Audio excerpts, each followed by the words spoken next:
ಅಮಿತ್ ಶಾ ಆಗಮನ ಹಿನ್ನೆಲೆ ಕಾಂಗ್ರೆಸ್ ಪ್ರತಿಭಟನೆ ನಡೆಸಿದೆ.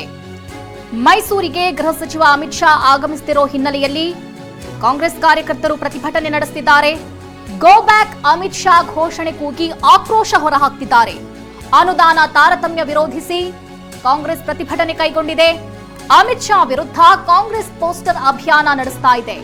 ನನ್ನ ತೆರಿಗೆ ನನ್ನ ಹಕ್ಕು ಘೋಷಣೆಯೊಂದಿಗೆ ಕಾಂಗ್ರೆಸ್ ಕಾರ್ಯಕರ್ತರು ಅಭಿಯಾನ ನಡೆಸುತ್ತಿದ್ದಾರೆ.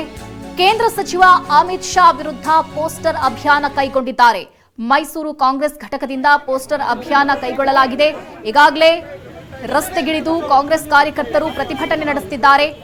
ಮೈಸೂರಿಗೆ ಆಗಮಿಸಿರುವಂತಹ ಗೃಹ ಸಚಿವ ಅಮಿತ್ ಶಾ ಅವರ ವಿರುದ್ಧ ಆಕ್ರೋಶವನ್ನ ವ್ಯಕ್ತಪಡಿಸ್ತಾ ಇದ್ದಾರೆ. ಗೋ ಬ್ಯಾಕ್ ಅಮಿತ್ ಶಾ ಘೋಷಣೆ ಕೂಗಿ ತಮ್ಮ ಆಕ್ರೋಶ ಏನಿದೆ ಅದನ್ನ ವ್ಯಕ್ತಪಡಿಸುತ್ತಿದ್ದಾರೆ. ಅನುದಾನ ತಾರತಮ್ಯ ವಿರೋಧಿಸಿ ಇದೀಗ ಕಾಂಗ್ರೆಸ್ ಪ್ರತಿಭಟನೆ ನಡೆಸ್ತಾ ಇರುವಂತದ್ದು. ಪೋಸ್ಟರ್ ಅಭಿಯಾನದ ಮೂಲಕ ಅಮಿತ್ ಶಾ ಅವರ ವಿರುದ್ಧ ಇದೀಗ ಕಾಂಗ್ರೆಸ್ ಕಾರ್ಯಕರ್ತರು ತಮ್ಮ ಆಕ್ರೋಶವನ್ನ ವ್ಯಕ್ತಪಡಿಸುತ್ತಿದ್ದಾರೆ.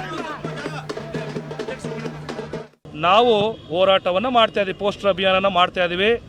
ಇದನ್ನ ರಾಜ್ಯದ ಜನತೆ ಸ್ವಾಭಿಮಾನಿ ಸಂಕೇತ. ಇದು ಹೋರಾಟ ಮೈಸೂರಿನ ಸ್ವಾಭಿಮಾನಿ ಹೋರಾಟ, ರಾಜ್ಯದ ಪ್ರತಿಯೊಬ್ಬ ಜನರ ಹೋರಾಟ. ಇದು ಪಕ್ಷದ ಹೋರಾಟ ಅಲ್ಲ, ಪ್ರತಿಯೊಬ್ಬ ಸ್ವಾಭಿಮಾನಿ ಕನ್ನಡಿಗನ ಹೋರಾಟ.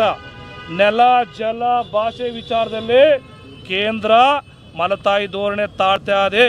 ಈ ಕಾರಣಕ್ಕೋಸ್ಕರ ಅಮಿತ್ ಶಾ ಅವರೇ ನಾನು ಹೇಳ್ತಾ ಇದ್ದೀನಿ, ಈ ಥರದ